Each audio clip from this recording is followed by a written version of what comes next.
The Stoic Path, Serenity in a World of Chaos. Chapter 1. The Roots of Stoicism. Stoicism is a school of philosophy that was founded during the Hellenistic period by Zeno of Citium in Athens, Greece, between the death of Alexander the Great in 323 BC and the Battle of Actium in 31 BC. The name Stoicism is derived from stoa poikile, meaning painted porch, which was a colonnade where Zeno and his followers gathered to discuss ideas. Stoicism flourished throughout Greece and the Roman Empire until the 3rd century AD and has since experienced revivals in various forms throughout the centuries up to the modern day. Stoicism has seen a resurgence in the modern era, particularly for its principles that can be applied to the stress and complexity of contemporary life. Modern self-help movements often draw on Stoic practices, advocating for self-control, resilience, and personal development in the face of life's challenges. The emphasis on mindfulness and controlling one's reactions to external events in Stoicism is paralleled in cognitive behavioral therapy, which helps individuals reframe their thoughts to improve emotional regulation and mental health.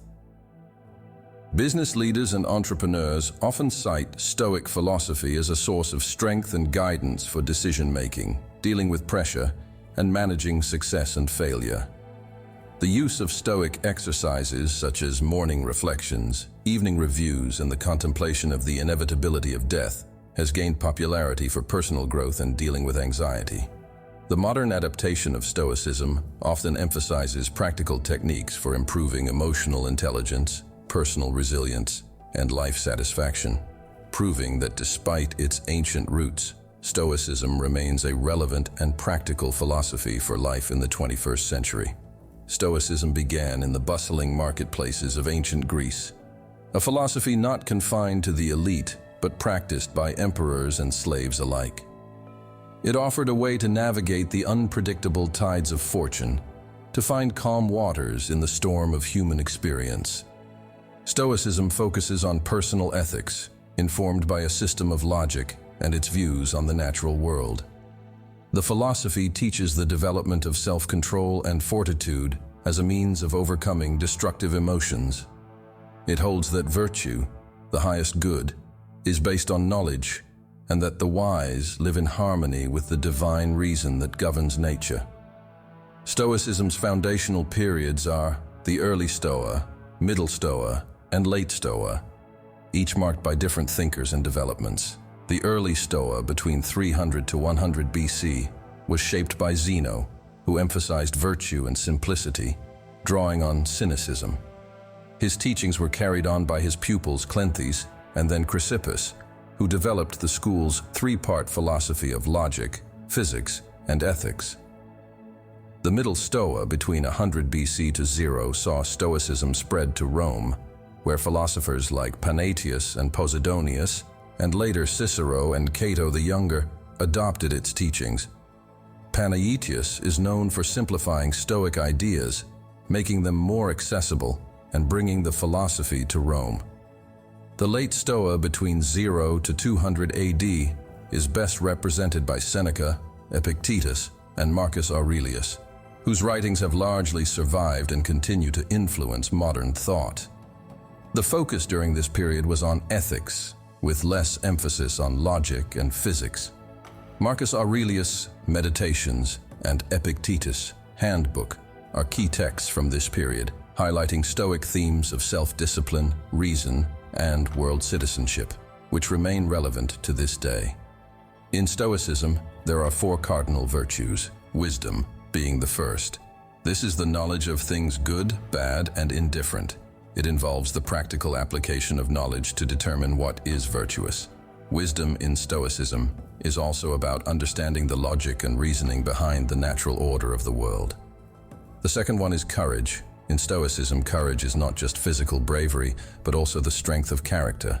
It's the mental fortitude and endurance to confront fears, uncertainties, and challenges. It includes facing misfortune or suffering without complaint or lament. The third one is justice, which involves the right interaction with others, often interpreted as fairness, or the practice of treating others as they deserve. It includes both personal integrity and social responsibility, advocating for contributing to the common good. Last but not least, we have temperance. And this is the virtue of self-control and discipline. It's the ability to use moderation and restraint in all aspects of life, whether it's avoiding excess or enduring scarcity. Temperance also involves understanding our desires and seeking to align our appetites with reason. These virtues are interdependent and are seen as necessary for living a life in accordance with nature, which for Stoics is the rational and harmonious order of the universe. A Stoic aims to develop these virtues to achieve a state of wisdom and peace, termed apatheia, which is freedom from the passions that arise from irrational judgments. The cultivation of these virtues is thought to lead to eudaimonia, a flourishing life or good spirit, which is the ultimate goal of Stoic philosophy. Chapter 2. The Stoic View of Control. The Stoic walks a path of discernment, separating life's wheat from chaff. In their hand lies the power to perceive, to judge, and to act. But the world's whims are beyond their grasp. By anticipating life's adversities, they are never caught unaware, and thus remain unshaken. The Stoic philosophy has a distinctive view on control, centering around the concept of distinguishing between what is in our control and what is not. This concept is famously encapsulated in the opening lines of the Enchiridion by Epictetus. According to Stoicism, there are things that are within our power and things that are beyond it. What Stoics believe to be within our control are our own actions, judgments, desires, and aversions. Essentially, our internal responses and decisions are ours to manage. Stoics argue that we should focus our energy on these aspects of life, as they are the only true possessions we have.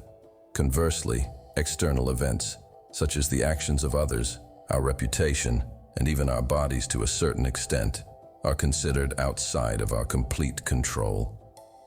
These are subject to fate, chance, or the actions of others. Stoics advise that we should approach such externals with a sense of detachment, accepting whatever outcomes may come without undue stress or attachment. The Stoic view of control is thus a call to focus on our internal world, while accepting the external world as it is. By doing so, Stoics believe we can maintain a state of inner peace and equanimity regardless of the circumstances around us. This approach is meant to cultivate resilience, enabling one to endure hardship without being overwhelmed by it.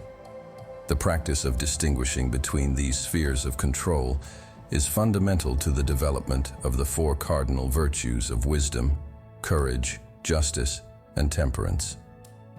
Wisdom informs us of what is in our control.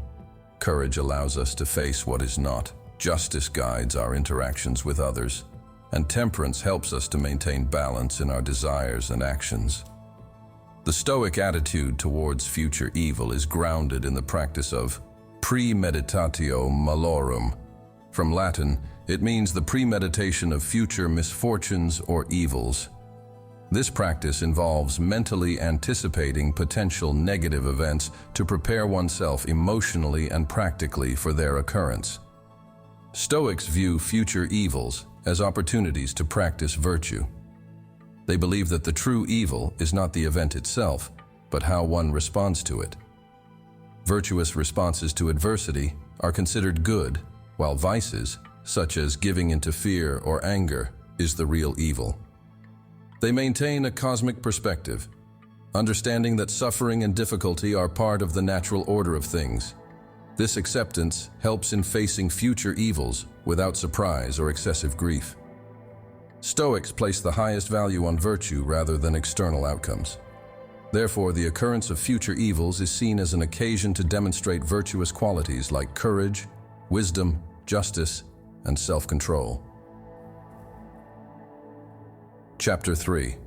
The Practice of Stoicism. Each morning, the Stoic reflects upon the day ahead, setting intentions with the precision of an archer.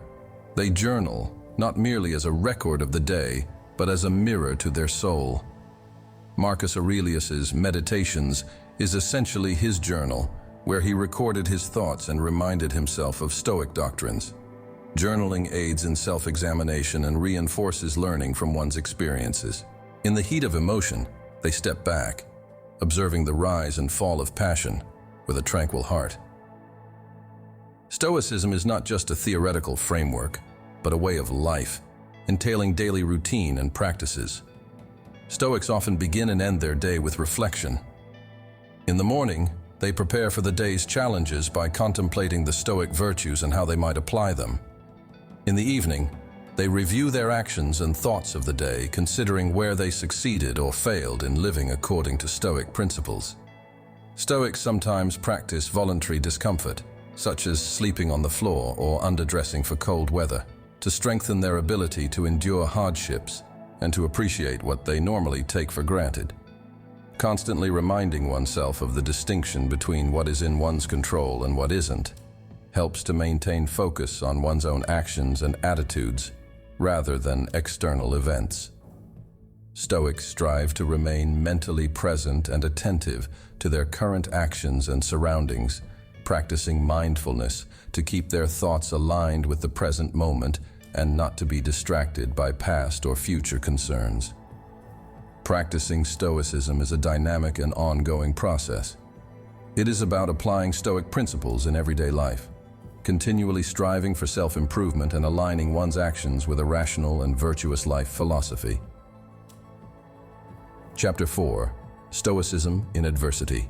In the face of life's adversities, the Stoic stands firm, their resolve rooted deep in the philosophy of amor fati, which means love of fate.